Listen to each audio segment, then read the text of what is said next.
Hi, you're on the Reddit Confessions channel.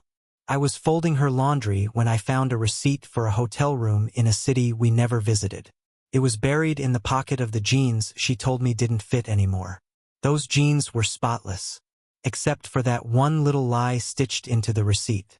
At first, I told myself it was nothing, a mistake, a mix-up, but then I checked the date. It was the weekend she told me she was emotionally overwhelmed and needed space with her sister in Vermont. Only the hotel was in Rhode Island. And the charge? 2 guests, champagne, late checkout. Romantic package. I didn't scream. I didn't throw the receipt in her face or punch a wall like guys do in the movies. I did what I always do. I sat down on the edge of our bed and stared at it like it could explain itself. That night I made dinner. She didn't show up. The next morning I made coffee. She drank it like nothing had changed. 3 days passed. I slept next to her, quietly knowing. Then came the night of the barbecue. We were surrounded by her friends. The music was loud. The drinks were flowing. She looked beautiful, unnervingly calm. And I was drowning in every unanswered question. So I asked her, not in anger, not even in full voice, just quietly, "Why Rhode Island?" She blinked, smiled, sipped her drink. Then, in front of everyone, she leaned in and said, "Stay and listen or walk away, Everett. Either way, I'm not doing this anymore." That was it. No tears, no begging, just her dare. And me? I took my keys, turned my back, and walked out of her life. Or so I thought. What happened next wasn't silence. It was the beginning of the loudest unraveling of my life. I thought walking away would end the story, that maybe she'd chase after me, or at least send a message asking where I went. But she didn't. Instead, she posted a group photo from that same barbecue the next day, captioned, "Some people don't know how to handle strong women." And I was cropped out. Literally. I had been standing at the edge of the group photo holding a plate of ribs. Gone. Erased.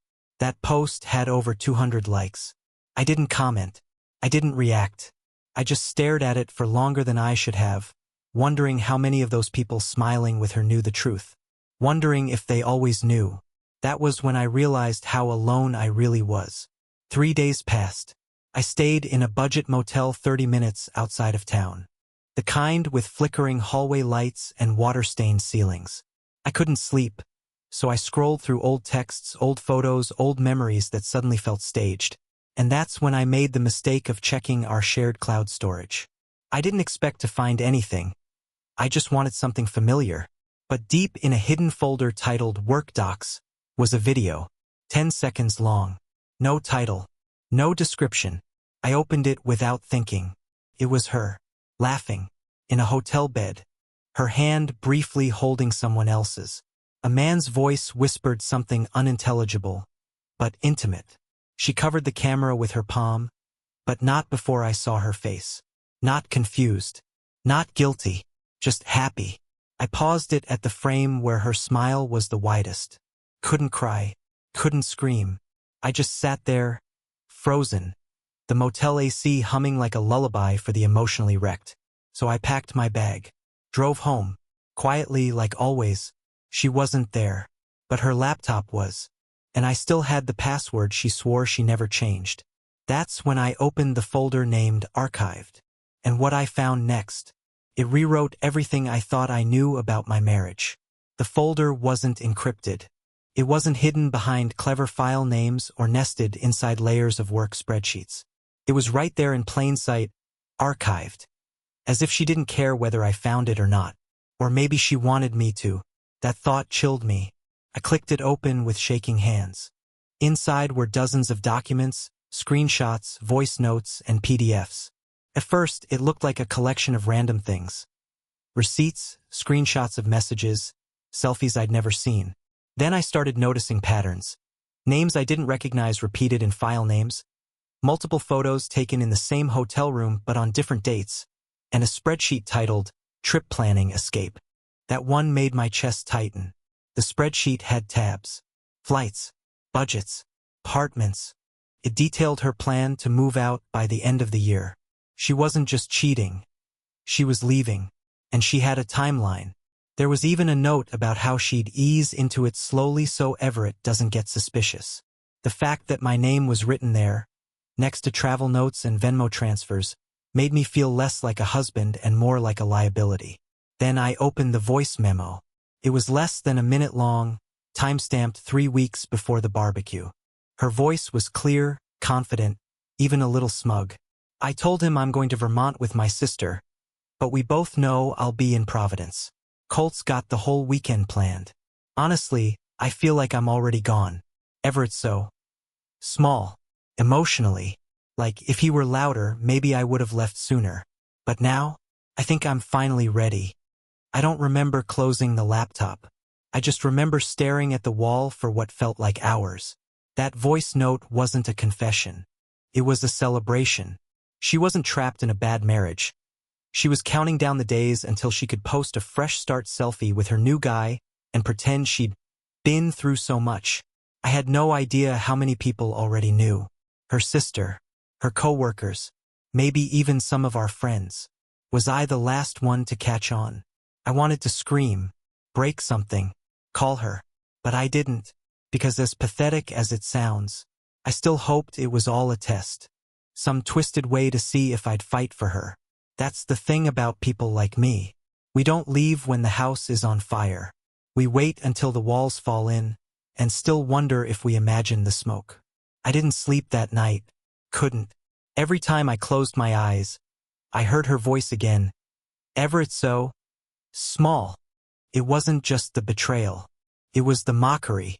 The way she'd said it like I was some background character in her coming-of-age fantasy. I kept replaying that moment at the barbecue, realizing now that it wasn't spontaneous. That public ultimatum, stay and listen or walk away. It was scripted, a grand finale she had rehearsed in her mind. She wanted an audience. She wanted witnesses. And worst of all, she wanted to be the victim. The next day I drove. No destination, just away.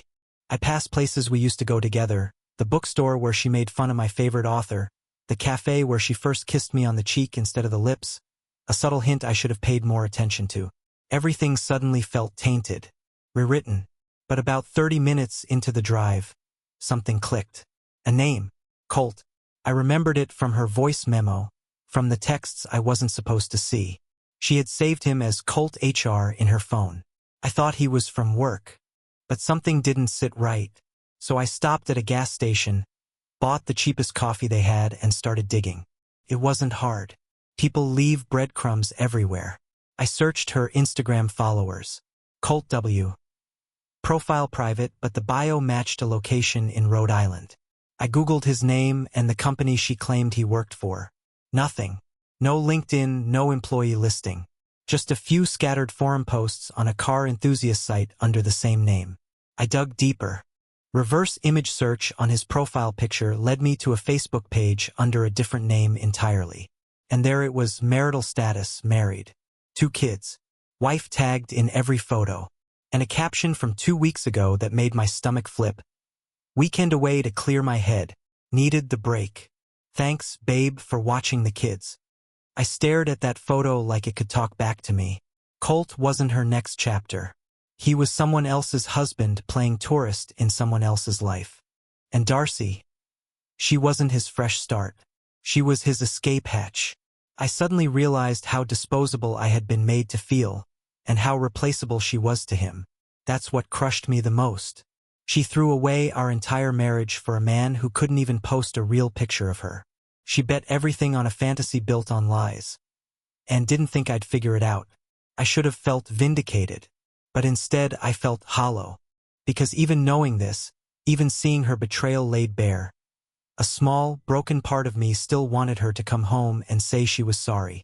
That part of me had to die. And it would soon. But not before I set something in motion I never thought I'd be capable of. I didn't tell anyone what I found about Colt. Not yet. Not her family, not her friends, not even mine. Honestly, I don't think anyone would have cared. She was the social one, the vibrant personality, the free spirit. I was the guy who held her purse at parties. The guy who left without slamming doors. The guy no one noticed had disappeared. But now I had something real, something dangerous. The truth. The next weekend, Darcy was hosting a casual game night with her inner circle at her sister's place. I knew because her sister posted a story about it before it even started. Laughing, drinks clinking, Darcy in the background looking like betrayal wrapped in confidence. I hadn't spoken to her since the night of the barbecue, but technically we were still married. Our accounts were still joint. Our home was still ours. And her phone plan? Still under my name. That meant her location? I could see it. I never planned on showing up. Not really. But I guess some part of me wanted to see her face. Not to yell. Not to fight. I just wanted to watch it crack. To let her feel the same confusion I'd been living in for weeks. So I went. Not in a rage, not to cause a scene. I wore a plain shirt, the same sneakers I always wore, and I brought nothing but a manila envelope. Inside, printed screenshots of her messages, the hotel receipts, the fake name Colt used, the Facebook family photos. And one last item, a copy of our divorce papers and signed. When I knocked on the door, her sister opened it, wide-eyed. "Everett?" She blinked like she'd seen a ghost. The room fell silent behind her. Darcy stepped into view with a plastic cup in her hand and a smirk ready to launch. But when she saw me, the smirk faltered. Just slightly. Enough. I didn't say anything. I walked in, placed the envelope on the coffee table in front of her friends, her audience, and looked her in the eye. For once, I didn't flinch. I didn't shake. I didn't ask her why. She opened it slowly. Her fingers stopped at the hotel receipt. Then the screenshots. Then the family photo of Colt and his real wife. Everyone around her was silent, eyes bouncing between her and me like a slow-motion tennis match. She looked at me like I had just pulled the earth out from under her feet. And maybe I had. "I'm not small," I said. "You just stopped seeing me." Then I turned around and walked out. No yelling, no threats, just like before. But this time it was my choice. The door closed behind me, and for the first time in weeks, I wasn't the one being left behind. I expected backlash. Maybe a dramatic text from Darcy, maybe a rant online, maybe someone from her circle playing defense. But for the first time in our entire relationship, she went quiet. No messages, no missed calls, no passive-aggressive posts. It was like she vanished into silence, and honestly, that scared me more than if she'd exploded. Because silence from someone like Darcy usually meant one thing: damage control. I figured that was the end of it. I did what I came to do. I exposed the truth in front of people who thought I was just the dull husband she kept around out of pity. But 3 days later, I got a phone call that flipped everything upside down. And it wasn't from Darcy. It was Colt's wife. Her voice was calm. Too calm. The kind of calm that comes after weeks of holding in a scream.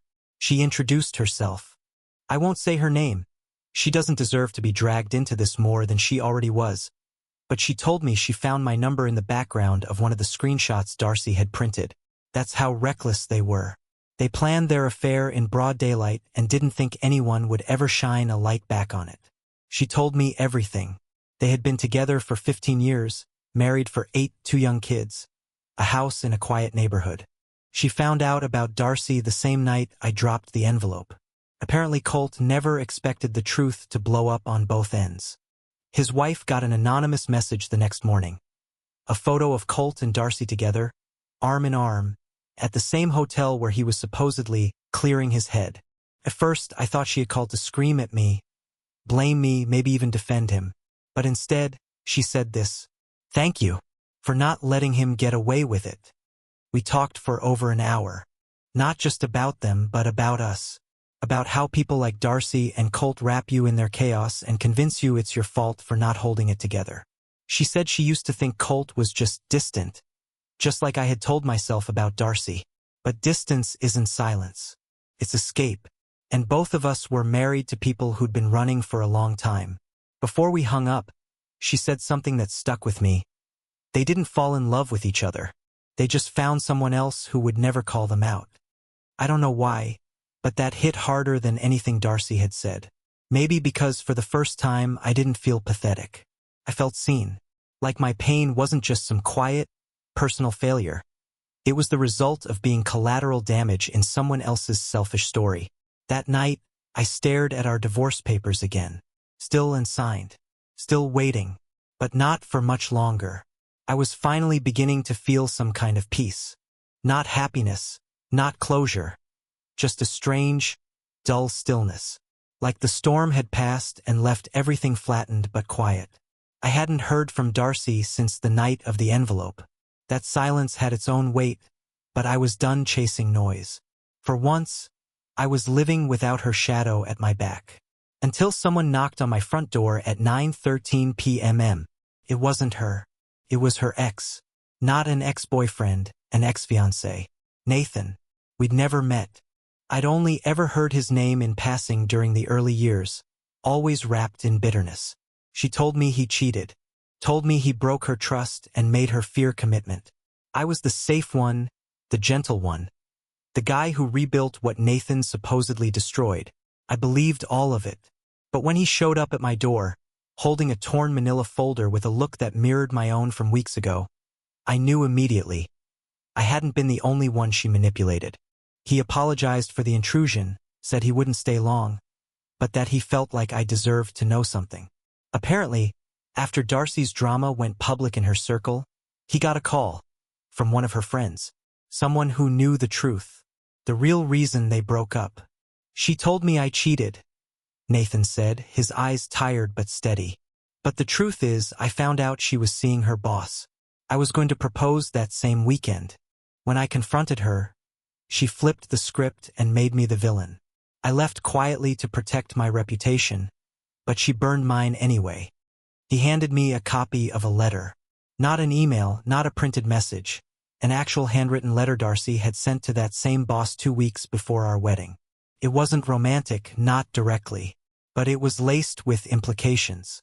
She missed their late-night talks, said she'd never forget that weekend in D.C., and ended with, "Sometimes I wonder what my life would look like if I just stayed." I recognized the handwriting immediately. I'd seen it on our anniversary cards, on post-it notes left on my lunch containers. Seeing it now, addressed to someone else, hit me harder than any text message ever could. She wasn't loyal to either of us, Nathan added before leaving. She just knew how to pick men who wouldn't ask questions until it was too late. I stood at the door long after he left, the letter burning in my palm like it carried heat. My marriage hadn't been a collapse. It had been a slow erosion, years of half-truths and redirection, of making me believe I was always one more gesture away from being enough. And now, I was left staring at the truth from yet another angle. She hadn't just betrayed me. She had a pattern, a blueprint, and I was just the next step in her cycle of escape. But this time, she wouldn't escape clean. The letter from Nathan didn't break me. It clarified everything. I wasn't just the victim of one betrayal. I had been part of a pattern. Placeholder. Someone she used to feel safe until someone exciting came along. And she would have kept doing it over and over again if I hadn't finally walked out that night with my keys in hand. But I didn't want to be bitter. I didn't want my story to end with me curled up in resentment while she spun a new lie to someone else. I wanted control, not revenge. So I took my time. I didn't just sign the divorce papers. I rewrote my life while doing it. I found a new apartment, smaller, quieter, mine. I left the house to her. Let her decorate her guilt with throw pillows. I unfollowed everyone connected to her. I deleted old photos. I unsubscribed from the version of me who waited around for her to choose him. I even adopted a dog, an old rescue mutt with 1 ear and 0 boundaries. I named him Walter. He doesn't care who broke my heart. He just wants snacks. And finally, I signed those papers. Not with anger, not with regret, but with calm. Before I mailed them off, I included one final note inside. "You gave me freedom the night you gave me that ultimatum. I just didn't realize it until now. Thank you." I never heard back. I didn't need to, because the best part? I'm not haunted by the things she said, or even the things she did. I'm proud of how I left. Quiet, honest, with dignity. And when people now ask what happened, I don't lie. I tell the truth, not because I want sympathy, but because telling the truth out loud means I'm finally free from carrying hers. Some endings aren't about getting even. Sometimes the real win is choosing not to be who they turned you into. That's the end of my story, but maybe it's just the beginning of yours. Have you ever been given an ultimatum in public? Or found out something that changed your entire view of a relationship? Drop it in the comments, we read everyone. And don't forget to like, subscribe, and stay with us here on Reddit Confessions, where the truth always finds a voice.